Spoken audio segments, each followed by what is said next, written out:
Señor, en ti confío, tú eres mi Dios, mi vida está en tus manos, líbrame de mí, oh Señor.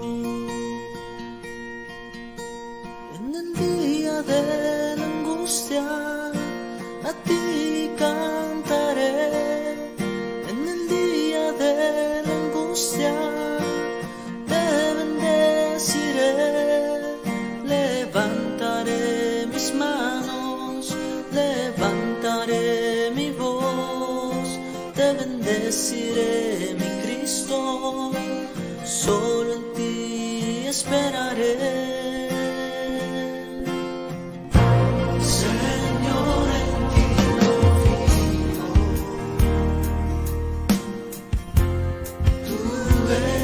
Mi Dios, mi vida está en tus manos, líbrame de mí, oh Señor, inclina tu oído y escucha mi oración. Sé mi roca, mi castillo,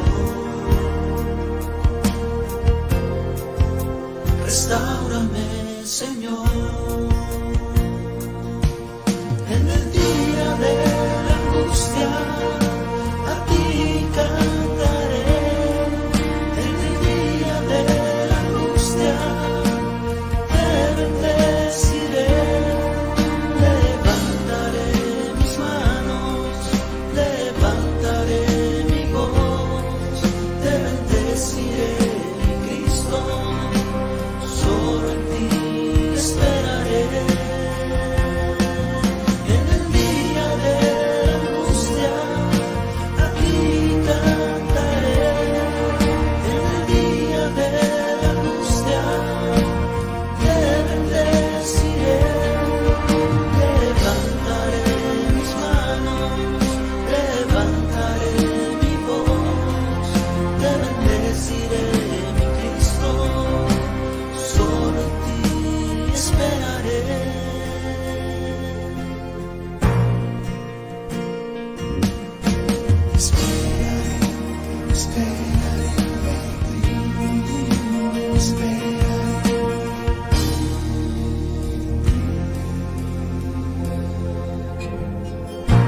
Señor, en ti confío.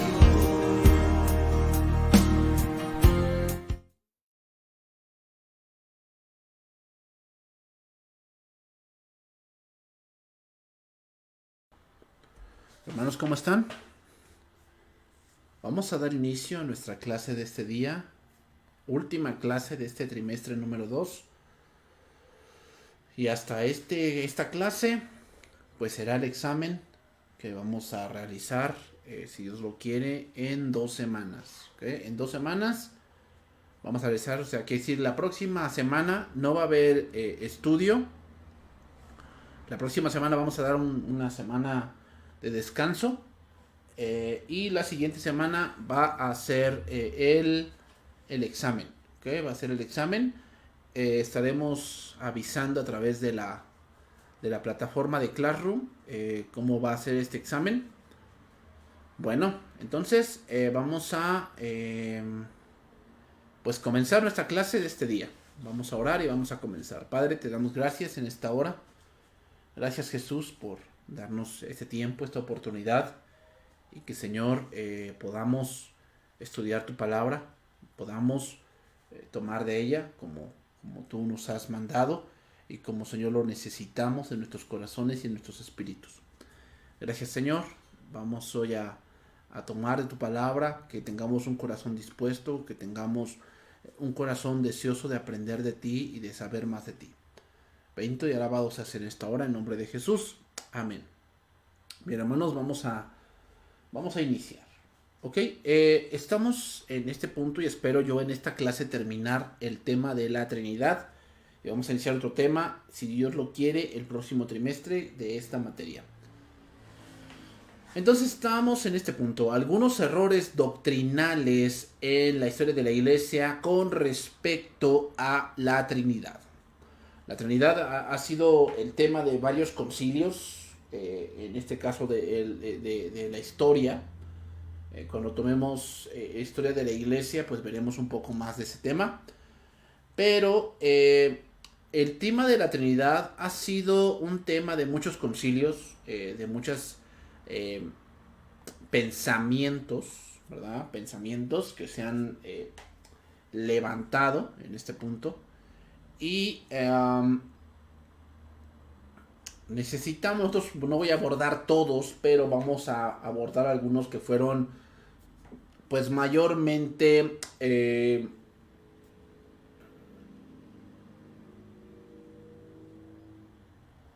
debatidos, ¿ok? En este punto. Como lo había dicho la semana pasada, el modalismo es uno de ellos. ¿Qué quiere decir? Bueno, el modalismo quiere decir que ellos decían, hablando de ese tiempo, y ellos decían, según ellos, que hay una persona que se nos presenta en tres formas o modos diferentes. ¿Ok? Eso es lo que decía el modalismo. Y en varias ocasiones, como yo lo decía, algunos han enseñado que Dios no es en realidad tres personas distintas, sino una sola persona que se aparece a los seres humanos en diferentes modos o en ocasiones diferentes, ¿ok? Eso es lo que significa el modalismo. O sea que ellos lo que están diciendo no es que son tres personas, sino que es una sola persona que toma diferentes tipos como de apariciones, como de posturas, ¿ok? Eso es lo que ellos están diciendo.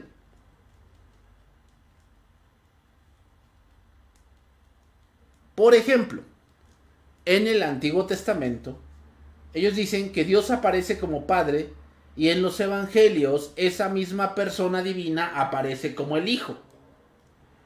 Y como se ve en la vida humana y ministerio de Jesús, y después en Pentecostés se puede ver como el Espíritu Santo. ¿Ok? O sea, no dicen que son tres personas, sino que es una sola persona que se ha manifestado en esas tres tipos de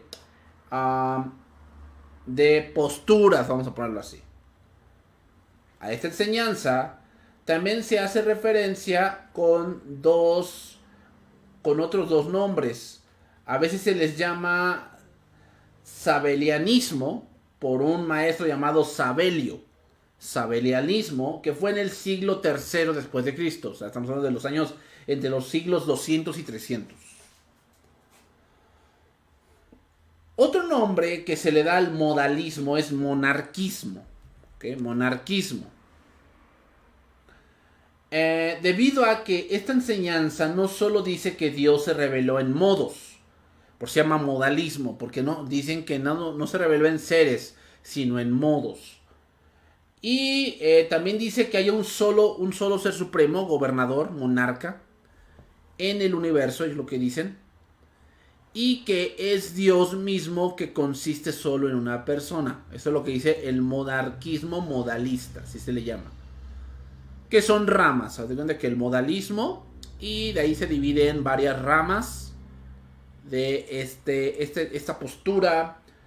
Y ahora citaré algunos versos donde ellos dicen que esto es así, porque sin duda, hermanos, una herejía es tan mala cuando cita la misma escritura. O sea, ustedes lo pueden ver con las diferentes religiones, ellos creen ciertas cosas y se sustentan mucho en la Biblia. O sea, toman versículos de la Biblia para sustentar lo que ellos dicen. ¿Ok? Voy a tomar algunos versos de aquí de las escrituras para que podamos analizar. Juan capítulo 10, versículo 29, que lo vemos aquí. Dice, mi Padre que me las dio es mayor que todos, y nadie las puede arrebatar de la mano de mi Padre. Yo y el Padre uno somos. Entonces, ellos toman este versículo 30 para decir, cuando dice que yo y el Padre, entonces quiere decir que son la misma persona. Ahorita voy a llegar a eso, hermanos. Una cosa es la misma persona y otra muy distinta que sea el mismo Dios. Son cosas distintas. No se me vayan a confundir aquí, porque eso es una parte que debemos ir con cuidado. Una cosa es decir que es la misma persona y otra cosa es decir que es el mismo Dios. No es lo mismo. Se oye como lo mismo, pero no. Entonces ellos toman este pasaje que estoy citando aquí para decir lo que es el modalismo, que es una sola persona que se revela en diferentes modos. ¿Ok? Juan 14, versículo 6. Jesús les dijo, yo soy el camino y la verdad y la vida, y nadie viene al Padre sino por mí. Si me conocieseis, también a mi Padre conoceríais. Desde ahora le conocéis y le habéis visto. Felipe le dijo, Señor, muéstranos al Padre y nos basta. Jesús le dijo, tanto tiempo hace que estoy con vosotros y no me has conocido, Felipe. El que me ha visto a mí, ha visto al Padre. ¿Cómo pues dices tú, muéstranos al Padre? Nuevamente, este pasaje, versículo número 9, lo toman los modalistas para decir, ¿ya ven? Él dice que el Padre y el Hijo son una misma persona. Es lo que ellos dicen. Una misma persona, pero aquí se está revelando en un modo distinto. Es lo que ellos dicen. ¿Cuál es la debilidad fatal del modalismo? Bueno, es el hecho de que que debe negar las relaciones personales dentro de la Trinidad que aparecen en tantos lugares de la Biblia. ¿Ok? Es decir que cuando dice es que mi Padre que está en los cielos, ahí hay una relación. Cuando yo digo es que mi Padre, hay una relación que yo tengo con Él. Por tanto, debe negar el modalismo, debe negar que hubo 3 personas separadas en el bautismo de Jesús, por decir, donde el Padre habla desde el cielo y el Espíritu Santo desciende sobre Jesús como una paloma. Debe decir también que todas esas instancias en donde Jesús ora al Padre son una alusión o una charada. O sea, debe decir, bueno, es que Jesús hizo eso para enseñarnos, pero en realidad Él no lo necesitaba. La idea del Hijo o del Espíritu Santo intercediendo por nosotros ante Dios Padre es completamente nula en ese tipo de pensamiento que es el modalismo. Finalmente, hermanos, el modalismo, en última instancia, pierde la esencia de la doctrina de la expiación. Es decir, la idea de que Dios envió a su Hijo como sacrificio sustitutivo y que el Hijo lleva la ira de Dios sobre su cuerpo en nuestro lugar, porque la ira del Padre cayó sobre el Hijo, vio el sufrimiento de Cristo y quedó satisfecho, queda completamente negado. El modalismo niega la independencia de Dios, porque si Dios es solo una persona, no tiene capacidad de amar o comunicarse sin otras personas en su creación. Por consiguiente, fue necesario por eso que creara el mundo y Dios ya no sería independiente de la creación si aceptáramos este pensamiento del modalismo. ¿Ok? Por lo tanto, este es un error que surgió en el siglo III después de Cristo. ¿Ok? Vamos a otro punto, el arrianismo. El arrianismo también fue otra parte de lo que surgió dentro de las falsas doctrinas. ¿Qué decía el arrianismo? Bueno, el arrianismo decía que el Hijo no era plenamente Dios. Eso es lo que ellos decían. El término arrianismo se deriva de un hombre llamado Arrio, obispo de Alejandría, cuyos puntos de vista fueron condenados en el concilio de Nicea que se celebró en el 325 después de Cristo, y este hombre murió en el 336 después de Cristo. Y Arrio enseñaba que Dios Padre en cierto momento creó al Hijo. Es lo que él enseñaba. Enseñaba que en cierto momento el Padre creó al Hijo y que antes de ese tiempo el Hijo no existía.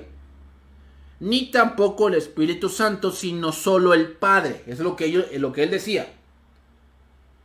Por lo tanto, aunque el Hijo es un ser celestial que existía antes que el resto de la creación y que es mucho mayor que todo el resto de la creación, con todo no es igual al Padre en todos sus atributos. Se puede incluso decir que es como el Padre o similar al Padre, es lo que él decía.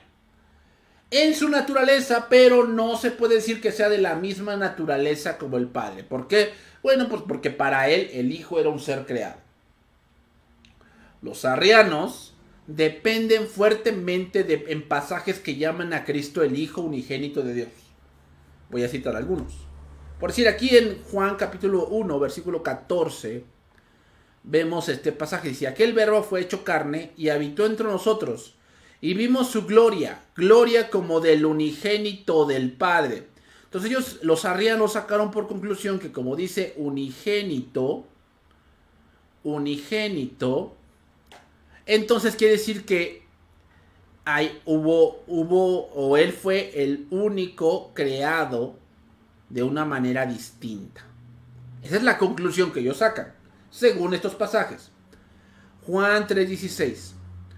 Porque de tal manera amó Dios al mundo, que ha dado su Hijo unigénito, y vemos otra vez este pasaje, unigénito, para que todo aquel que en él cree no se pierda, mas tenga vida eterna.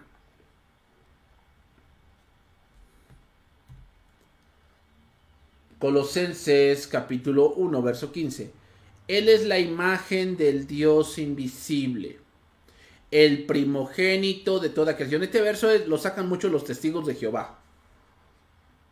Entonces, si Cristo fue engendrado por Dios Padre, razonaban ellos, eso debe querer decir que Dios Padre le dio la existencia, porque la palabra engendrar en la experiencia humana se refiere al papel del Padre en la concepción del Hijo.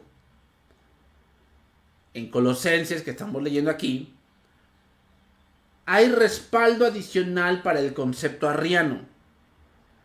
Él es la imagen del Dios invisible, el primogénito de toda creación. Entonces, la pregunta que viene aquí es, ¿acaso esta expresión primogénito aquí implica que el Hijo fue en un punto traído a la existencia por el Padre? Y si esto es verdad del Hijo, necesariamente debe ser cierto del Espíritu Santo también. Pero recordemos que la palabra griega para esta parte de primogénito es la palabra griega prototokos, con K, prototokos, y quiere decir el más importante o el de mayor importancia. Eso es lo que quiere decir esa palabra griega. No quiere decir que fuera el primer ser creado. No quiere decir eso.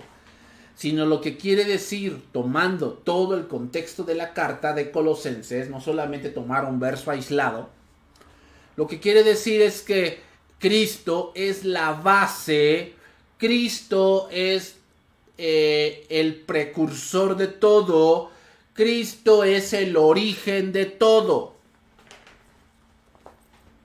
Y ese origen se hizo visible. Cuando hablamos de engendrar, hablamos del Hijo en la carne. Hablamos de eso. Es obvio que antes del mundo el Hijo no tenía carne. Dice la palabra, Dios es espíritu. Y los que le adoran en espíritu y en verdad es necesario que adoren. O sea, lo que está diciendo aquí es que el Hijo, antes de que Él viniese a este mundo, era totalmente espíritu.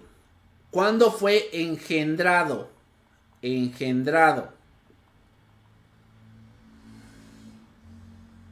Cuando se hizo carne.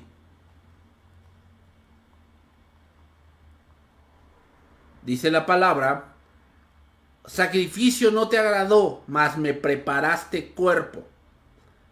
Significa que entonces Cristo ya estaba predestinado que Él viniese desde antes de la fundación del mundo. Y en ese plan de salvación estaba en el plan que el Hijo se encarnase. Pero el Hijo no comenzó allí. Porque Él es la imagen del Dios invisible. ¿Qué quiere decir? Que cuando Cristo se encarnó, ese Dios que es espíritu e invisible se hizo visible a través de la segunda persona de la Trinidad. Pero no es que allí comenzara. Cristo ya es. Los arrianos no entendían eso. Y los testigos de Jehová tampoco. No lo entienden. Entonces del arrianismo sale otra rama que se llama la subordinación. O el subordinacionismo. ¿Qué quiere decir? Bueno, que afirman que el Hijo era de la misma naturaleza que el Padre. Y que sostenían que el Hijo fue creado y no era divino. El subordinacionismo sostenía que el Hijo era eterno, no creado, y divino, pero con todo no igual al Padre en ser o atributos. Es decir, que básicamente había como un nivel de Dios llamado el Padre, vamos a ponerlo así, y por debajo estaba el Hijo, que también es Dios, pero no como Dios, lo cual también es una herejía. ¿Qué? El padre de la iglesia primitiva, Orígenes, que estuvo en el siglo segundo, abogaba una forma de subordinacionismo que sostenía que el Hijo era inferior al Padre en ser y que el Hijo eternamente deriva su ser del Padre. Orígenes intentaba proteger la distinción de personas y escribía antes de que la iglesia o que de la doctrina de la Trinidad fuera claramente formulada en la iglesia. Entonces, cuando llegó el concilio de Nicea, hermanos, allí se rechazó este tipo de enseñanzas. ¿Cuáles enseñanzas? Estas enseñanzas de poner al Hijo en una inferioridad al Padre. Entonces, después vino Atanasio. Atanasio llegó a ser el punto focal del ataque arriano. Y dedicó toda su vida, Atanasio, a escribir y a enseñar en contra de la herejía arriana. Y lo persiguieron con 5 exilios que abarcaron 17 años de huir. Y esconderse, pero por sus incansables esfuerzos, casi por sí solo Atanasio salvó a la iglesia del intelectualismo pagano. O sea, siempre se requiere gente, hermanos, que estudie de verdad y que ame de verdad las escrituras. Porque si esto no es así, hermanos, mucha gente se va a levantar con sus ideas queriendo respaldarlo con la Biblia, pensando que están haciendo un bien cuando en realidad están más perdidos que nada. El credo de Atanasio, que llevó su nombre, no se piensa hoy que procede de Atanasio mismo, pero en una afirmación muy clara de la doctrina trinitaria que ganó creciente adopción en la iglesia desde alrededor del 400 después de Cristo. en adelante. Y todavía se usa en las iglesias católicas y protestantes hoy. ¿Ok? El punto de cómo se ve la Trinidad por el credo de Atanasio. Bien, otro punto fue el adopcionismo. El adopcionismo, hay que mencionar esta parte de esta enseñanza falsa relacionada. El adopcionismo, hermanos, es el concepto de que Jesús vivió como un hombre ordinario hasta su bautismo, pero que Dios adoptó a Jesús como su hijo y le confirió poderes sobrenaturales. Eso es lo que ellos dicen. Que Jesús en realidad era un hombre común y que un día Dios dijo, a ver, ¿a quién agarro? De ti, María de Dopingüe, y agarró a Jesús. Los adopcionistas no sostienen que Cristo existió antes de que naciera como hombre. Por consiguiente, no piensan que Cristo fuese eterno, ni piensan que Él es el ser exaltado y sobrenatural creado por Dios que sostienen los arianos. Los adopcionistas, hermanos, piensan que incluso después de que Jesús fue adoptado por Dios como el Hijo, no fue divino en su naturaleza, sino solamente un hombre exaltado a quien Dios llamó su Hijo en un sentido único. Eso es lo que piensan ellos. Totalmente locos, estos hombres. Pero, hermanos, algo tienen los errores doctrinales y estos pensamientos tan fuera de lugar que arrastran a muchos adeptos, arrastran a muchos adeptos. El adopcionismo, hermanos, nunca logró la fuerza de un movimiento como el arrianismo, pero hubo algunos que sostuvieron ideas adopcionistas de tiempo en tiempo en la iglesia primitiva, aunque sus puntos de vista nunca se aceptaron como ortodoxos ni como inspirados. Muchos en tiempos modernos que piensan que Jesús fue un gran hombre, alguien a quien Dios concedió poderes de manera sobrenatural, pero que no era realmente divino. Caerían en esta categoría del adopcionismo aquellos que dicen, bueno, Jesús fue un gran maestro y pues Dios le permitió hacer muchos milagros. Caerían en esta categoría del adopcionismo. O sea, esos pensamientos, hermanos, no son nuevos. Ya han surgido desde muy antes. Ok, la importancia de la doctrina de la Trinidad. La importancia. Bueno, ¿por qué es importante esta doctrina? Bueno, hay que hacernos varias preguntas aquí. Por decir, ¿por qué la iglesia se preocupó tanto por la doctrina de la Trinidad? ¿Por qué? O sea, porque hubo varios concilios, principalmente el concilio de Nicea, para discutir y llegar a una conclusión con respecto a esa doctrina. Es realmente esencial sostener la plena deidad del Hijo y del Espíritu Santo. O sea, si en algún momento nos llegásemos a encontrar con personas que no creen en esta doctrina, que es fundamental, o sea, alguien que no cree en esto, hermanos, esto es una doctrina primaria. Hay doctrinas secundarias, como el diezmo, la ofrenda, el bautismo, la segunda venida de Cristo, que si creen o no creen, bueno, es discutible. Pero esta de la Trinidad, hermanos, es una doctrina primaria. Alguien que no cree en esto no es cristiano, en verdad. O sea, no vengan con que, bueno, pues es que cada quien tiene su punto de vista. Aquí no es de puntos de vista. Aquí es de lo que dice la Biblia. ¿Ok? Entonces, ¿es realmente esencial sostener la plena deidad del Hijo y del Espíritu Santo? Y la respuesta es sí. Porque esta enseñanza tiene implicaciones para la médula misma de la fe cristiana. Primero, la expiación está en juego. Como lo decíamos. Si Jesús no es Dios, entonces quiere decir que Él murió solamente por uno. Y su expiación es limitada. O sea, es simplemente para alguno que creyó y tan tan. Si Jesús es solo un ser creado y no plenamente Dios, es difícil ver cómo Él, una criatura, pudo aguantar la total ira de Dios contra todos nuestros pecados. Es decir, hermanos, si Jesús no hubiese sido Dios, el sacrificio de Cristo no sería universal ni sería eterno. ¿Por qué? Porque fue de un simple hombre.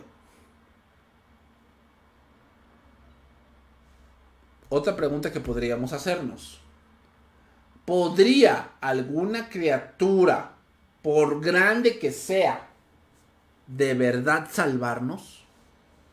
O sea, si Cristo no fue Dios, entonces, ¿habrá alguna criatura que de verdad pueda salvarnos?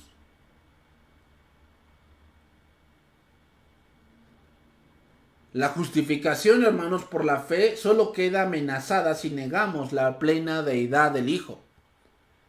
Si Jesús no es plenamente Dios, tendríamos razón para dudar si en realidad podemos confiar en Cristo plenamente. Entonces todos los que hemos confiado en Cristo, como dice 1 Corintios capítulo 15, somos los más dignos de lástima si así fuese que Jesús no es Dios. Otro punto. Si Jesús no es un Dios infinito, ¿deberíamos orar a Él o alabarle o orarle si es un simple hombre? Estaríamos cayendo en lo mismo que el catolicismo. ¿Quién, sino solo un Dios infinito y omnisciente, podría oír y responder todas las oraciones de todo el pueblo de Dios? ¿Quién, sino el mismo Dios, es digno de adoración? En verdad, hermanos, si Jesús no es más que una criatura, por grande que sea, sería idolatría adorarlo. Y sin embargo, el Nuevo Testamento nos ordena hacerlo. ¿No? ¿Se acuerdan? Juan capítulo 9.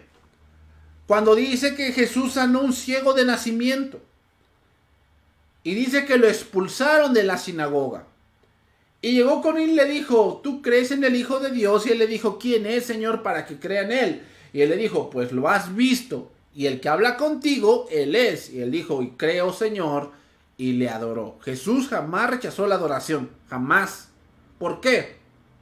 Porque Él es Dios. Simplemente por eso. Porque Él es Dios. Entonces, vamos a otro punto. ¿Cuáles son las distinciones entre el Padre, el Hijo y el Espíritu Santo? Bueno, me queda claro que los tres son Dios. Pero no son tres personas. O bueno, son tres personas, pero son un mismo Dios. Bueno, ¿cuáles son las distinciones? ¿Ok? Entonces, después de haber hecho todo este estudio que hemos visto, hermanos, y estamos llegando a la parte final de este tema, ahora podemos pasar a preguntarnos algo más, y es, ¿se puede decir en cuanto a las distinciones entre Dios Padre, Dios Hijo y Dios Espíritu Santo, si decimos que cada miembro de la Trinidad es plenamente Dios y que cada persona participa plenamente de todos los atributos de Dios, ¿hay alguna diferencia entre estas personas? Entonces, no podemos decir, mira, ¿sería falso decir, ¿el Padre es más poderoso que el Hijo? No, porque los dos son plenamente Dios. ¿El Padre es más sabio que el Espíritu Santo? No, porque los tres son Dios. Entonces, ¿cuáles son entonces las distinciones entre estas personas? ¿Cuáles son? Bueno, vamos a dividirlo en 3 puntos. Primeramente, las personas de la Trinidad tienen funciones primarias distintas al relacionarse con el mundo. Son la misma persona, tienen los mismos atributos, los tres son el mismo Dios, pero tienen funciones primarias distintas que la Biblia nos habla. Cuando la Biblia habla de la manera en que Dios se relaciona con el mundo, tanto en la creación como en la redención, se dice que las personas de la Trinidad tienen funciones distintas o actividades primarias distintas. ¿Ok? Por decir, a veces a esto se le llama, hermanos, economía de la Trinidad. O te lo voy a explicar un poquito más a fondo.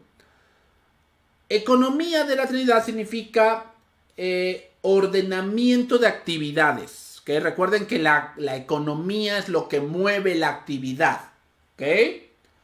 Si no hay economía, si no hay dinero, pues no hay movimiento, no hay tráfico de especias y tráfico de servicios y cosas así. Ok. Entonces,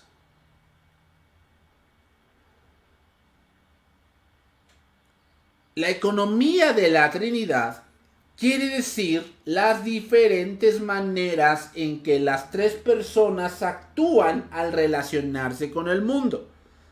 Y como veremos ahorita. ¿Ok? Entonces, por decir, vemos estas funciones distintas en la obra de la creación, por decir. El Padre habló palabras creativas para hacer que el universo existiera, pero el Hijo, el verbo eterno de Dios, fue el que realizó estos decretos creativos. Vean lo que dice este pasaje, Juan capítulo número 1, versículo número 3. Todas las cosas por Él fueron hechas. Entonces, nuevamente, el Padre, estamos hablando la relación con respecto a la creación. El Padre habló palabras creativas. ¿Okay? Palabras creativas. Pero el Hijo, como lo vemos en este pasaje,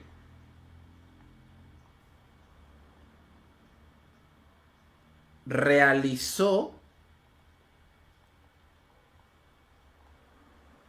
estos decretos. Vamos a ponerlo así, hermanos. El Padre planeó y el Hijo ejecutó. Si el Padre y el Hijo fuesen distintos, una de las cosas que solamente Dios puede hacer es crear de la nada. Si Jesús no fuese Dios, entonces Jesús no podría haber creado de la nada algo. Solamente el Padre podría hacerlo. Lo cual no encaja porque Dios planeó, o el Padre planeó, y el Hijo ejecutó. ¿Y qué hacía el Espíritu Santo? Bueno, aquí dice: en el principio creó Dios los cielos y la tierra estaba desordenada y vacía, y las tinieblas estaban sobre la faz del abismo, y el Espíritu de Dios se movía sobre la faz de las aguas. Recuerden que la palabra aquí mover viene de la palabra hebrea de empollar. El Espíritu Santo estaba activo igualmente de una manera diferente porque iba y venía sobre la faz de las aguas, aparentemente sosteniendo y manifestando la presencia inmediata de Dios en la creación. ¿Okay? Aquí la palabra, como te lo dije, la palabra hebrea significa empollar. Y significa, es como una gallina que está empollando sus huevos, pero eso tiene un fin, y el fin es que haya vida. ¿Ok? Que haya vida. Lo mismo pasa aquí. Ahí están presentes las tres personas en la Trinidad. ¿Ok? Por decir, si hablamos de la obra de la redención, también hay funciones distintas. El Padre planeó la redención y envió a su Hijo al mundo para ejecutar ese plan. ¿Ok? En Juan 3:16 dice: porque de tal manera amó Dios al mundo que ha dado a su Hijo unigénito, para que todo aquel que en él cree no se pierda, mas tenga vida eterna. ¿Quién planeó la redención? El Padre. El Padre. Y envió al Hijo a ejecutar ese plan. ¿Ok? Dios el Padre no vino y murió por nuestros pecados, ni tampoco Dios el Espíritu Santo. Esa fue la obra particular del Hijo. Entonces, después de que Jesús ascendió de nuevo al cielo, el Padre y el Hijo enviaron ahora al Espíritu Santo a aplicar la redención. Juan 14:26. Mas el Consolador, el Espíritu Santo, a quien el Padre enviará en mi nombre, Él os enseñará todas las cosas y os recordará todo lo que yo os he dicho. ¿Qué quiere decir? La aplicación de la redención consiste mucho en el recordar lo que Jesús ya ha enseñado. ¿Ok? Juan 16:7. Pero yo os digo la verdad, os conviene que yo me vaya, porque si no me fuese, el Consolador no vendría a vosotros. Permítanme, hermanos.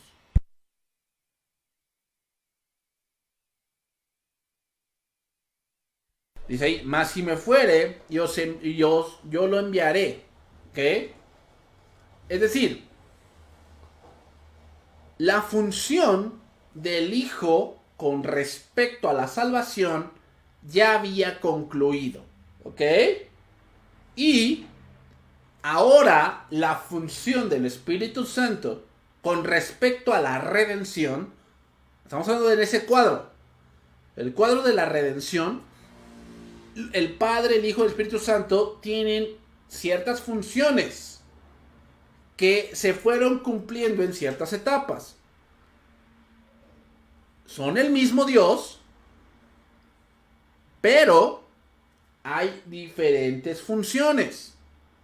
Y esas funciones se están llevando a cabo en diferentes formas, pero es el mismo Dios. Juan capítulo 15, verso 26. Pero cuando venga el Consolador, a quien yo os enviaré del Padre, es lo que dice. Yo os enviaré del Padre, dice, el Espíritu de verdad, el cual procede del Padre, Él dará testimonio. Vean la función que aquí se está manifestando. La función es dar testimonio. Recuerden que la palabra testimonio en el griego significa ser un mártir, pero también significa ser un testigo. ¿Ok? Un testigo. Entonces, tiene que ver, hermanos, con es alguien que está siendo testigo de todo lo que se está llevando a cabo a partir del sacrificio de Cristo. Jesús habla del Espíritu Santo a quien el Padre enviará en su nombre, pero también dice que Él mismo enviará al Espíritu Santo. Y habla de un tiempo. Es especialmente el papel del Espíritu Santo darnos regeneración o vida nueva espiritual y darnos fuerza para el ministerio. En general, la obra del Espíritu Santo parece llevar a un término la obra que ha sido planeada por el Padre, empezada por el Hijo. Pero los tres son Dios. Así que podemos decir que el papel del Padre en la creación y en la redención ha sido planear, dirigir y enviar al Hijo y al Espíritu Santo. Esto no es sorpresa, hermanos, porque muestra que el Padre y el Hijo se relacionan uno con otro como un padre con su hijo se relaciona entre sí en una familia humana. ¿Ok? El Padre dirige y tiene autoridad sobre el Hijo, y el Hijo obedece y responde a las direcciones del Padre. El Espíritu Santo es obediente a las directivas tanto del Padre como del Hijo. De este modo, hermanos, en tanto que las personas de la Trinidad son iguales en todos sus atributos, con todo difieren en sus relaciones a la creación, pero son totalmente Dios. ¿Ok? Seguimos en el segundo punto. Las personas de la Trinidad existieron eternamente como Padre, Hijo y Espíritu Santo. O sea, no fue que decidieron ponerse en un modo así, sino que eso siempre ha existido así. ¿Ok? Por decir, dirigir y enviar es apropiado para la posición del Padre, por lo cual se modela toda la paternidad humana.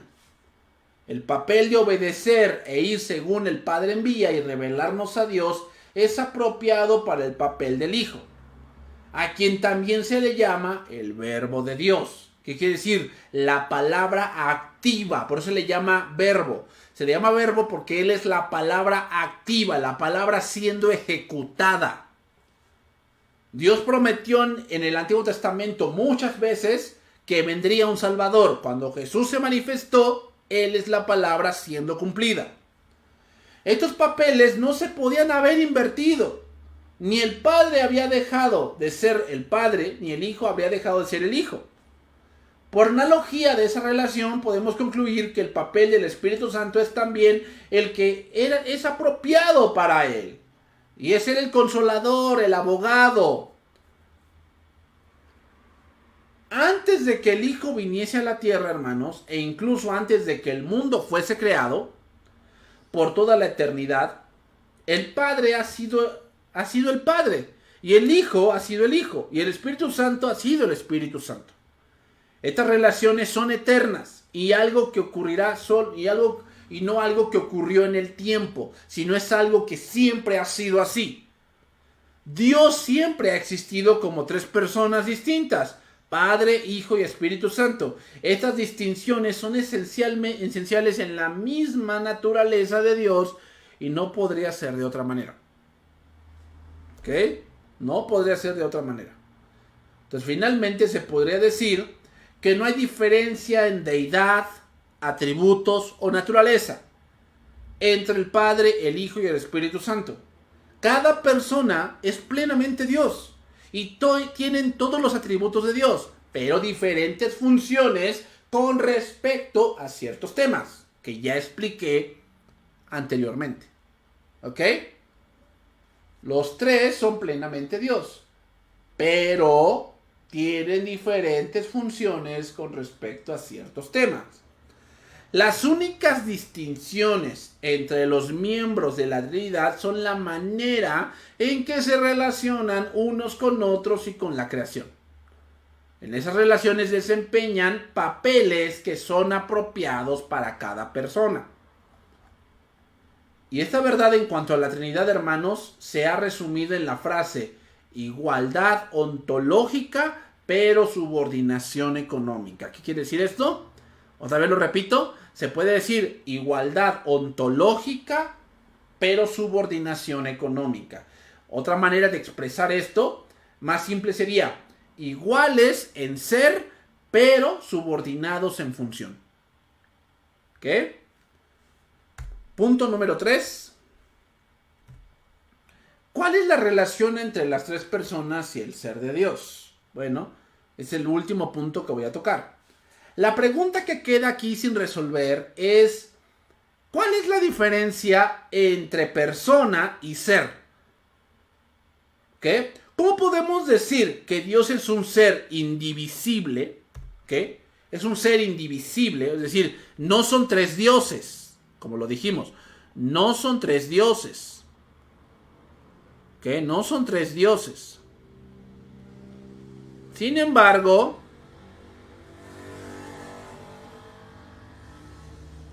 son tres personas. ¿Cómo distinguir eso? Primero, es importante afirmar que cada persona es completa y plenamente Dios. Eso es muy importante. No es que al Hijo le falten atributos. No, cuando decimos es plenamente Dios, es que tiene todos los atributos. Cada persona tiene la plenitud completa de ser de Dios en sí. El Hijo no es parcialmente Dios, ni tampoco un tercio de Dios, sino que el Hijo es total y plenamente Dios. Y lo mismo que el Padre y el Espíritu Santo. Eso es tenerlo bien en claro, ¿ok? Ahora, debemos entender que esto no quiere decir que Dios esté dividido y que se divida en tres. Este es un pensamiento totalmente incorrecto, ¿ok? Más bien, debemos decir que la persona del Padre posee todo el ser de Dios en sí mismo y que el Hijo posee todo el ser de Dios en sí mismo y que el Espíritu Santo posee todo el ser de Dios en sí mismo. Y cuando hablamos de Padre, Hijo y Espíritu Santo, juntos no estamos hablando de ningún ser mayor que cuando hablamos solo del Padre, o solo del Hijo, o solo del Espíritu Santo. El Padre es todo el ser de Dios, el Hijo es todo el ser de Dios, y el Espíritu Santo es todo el ser de Dios. O sea, cuando se habla de las tres personas, se habla así: Padre, Hijo y Espíritu Santo. Porque el problema que nosotros tenemos, hermanos, es que hablamos así: Padre, y ponemos abajo al Hijo, y más abajo al Espíritu Santo. ¿Por qué tenemos este tipo de nomenclatura o de vista? Bueno, lo tenemos así por el orden de aparición. Pero en el caso de la Trinidad no es así. Es Padre, luego Hijo y luego Espíritu Santo. Espíritu Santo, que están en un mismo paralelo, en una misma forma, hermanos. ¿Ok? Entonces, cada persona de la Trinidad tiene todos los atributos de Dios. Y ninguna persona tiene atributos que la otra no posea. Por otro lado, debemos decir que son realmente personas y que no son simplemente diferentes maneras de ver el ser de Dios. Son personas. ¿Por qué? Porque ya lo vimos anteriormente. Todos tienen sentimientos, tienen atributos, tienen formas de pensar, decisiones, todo aquello que compone una persona. Pero es un solo Dios. ¿Qué podemos concluir entonces? ¿Qué podemos concluir? Bueno,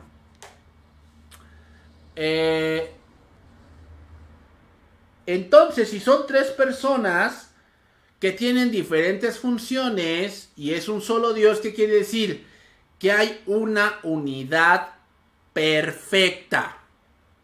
Y una muestra de esto, hermanos, una muestra de esto es el matrimonio. No dice la palabra: y dejará el hombre a su padre y a su madre, y se unirá a su mujer y serán una sola carne. Esa es la idea de la Trinidad, hermanos. La idea es que son tres personas, pero una unidad perfecta de un solo Dios, como el matrimonio. Son dos personas. Son dos personas, pero unidos en un solo Dios. Es una unidad tan perfecta que se puede decir como conclusión que son un solo Dios.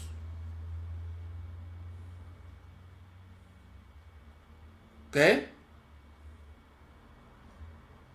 Y cuando pensemos en esta parte del matrimonio, debemos pensar en esta parte de la unidad de la Trinidad.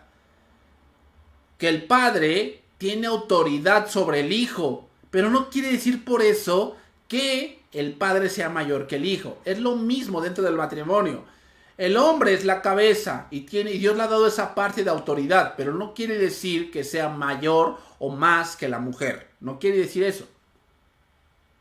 Y debemos tomar esa parte de la Trinidad, hermanos.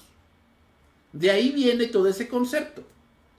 Y aunque no se lo menciona explícitamente en la Biblia, el don de los hijos dentro del matrimonio, que resultan del padre y de la madre, y están sujetos a la autoridad del padre y de la madre, es análogo a las relaciones del Espíritu Santo al Padre y el Hijo en la Trinidad. ¿Ok? Entonces, al decir que es un solo Dios, es que hay una unidad tan perfecta que no podemos entender, hermanos. ¿Saben por qué no lo podemos entender? Porque no lo vemos dentro del mundo. Pero esa es la idea que debemos entender, y el matrimonio es una idea tan increíble de lo que es la unidad y de lo que es la Trinidad. Por eso, hermanos, el enemigo ataca el matrimonio, porque atacar el matrimonio y desfigurarlo es desfigurar la completa unidad y la perfecta unidad que Dios tiene. ¿Ok, hermanos? Bien. Entonces, vamos a llegar hasta aquí, hasta este punto. Aquí vamos a terminar y hasta aquí va a venir el examen, ¿ok? Hasta el punto de la Trinidad. Hasta este momento va a estar el examen, o hasta este punto va a venir del examen. Entonces, estudien hasta aquí. Recuerden, la semana que viene no vamos a tener clase. Que no vamos a tener clase. Les voy a dar una semana para que repasen, para que vayan allá a los baños de temazcal y se quiten la presión. Y yo voy a ir avisando, hermanos, cuándo va a ser el examen. ¿Ok? El examen, así que estudien. Y pues nos vemos ese día. ¿Ok? El día que dispongamos para que ustedes tengan esta parte de hacer su examen. Entonces, hermanos, hasta aquí llegamos. Aquí se termina el trimestre número 2. El siguiente tema que vamos a ir viendo es la creación. Vamos a ir viendo la creación. Es una parte teológica también muy importante. Vamos a estar viendo un poco de la creación, si Dios lo permite, para iniciar el trimestre número 3. Que Dios los bendiga, hermanos. Nos vemos el día de mañana para nuestra clase de Como viendo al invisible. Nos vemos ese día. Para seguir adelante con nuestra clase de teología sistemática las siguientes semanas. Y mañana para nuestra clase o nuestro estudio de la serie Como viendo al invisible. Que Dios les bendiga, hermanos. Nos vemos el día de mañana, si Dios lo permite. Bendiciones, hermanos.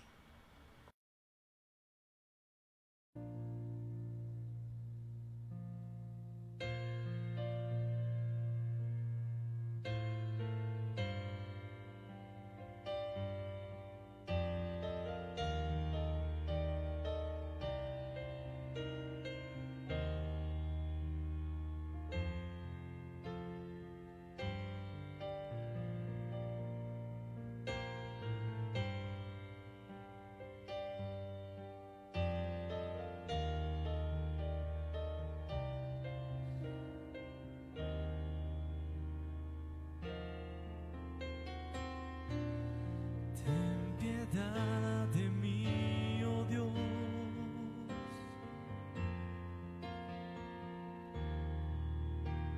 conforme a tu misericordia.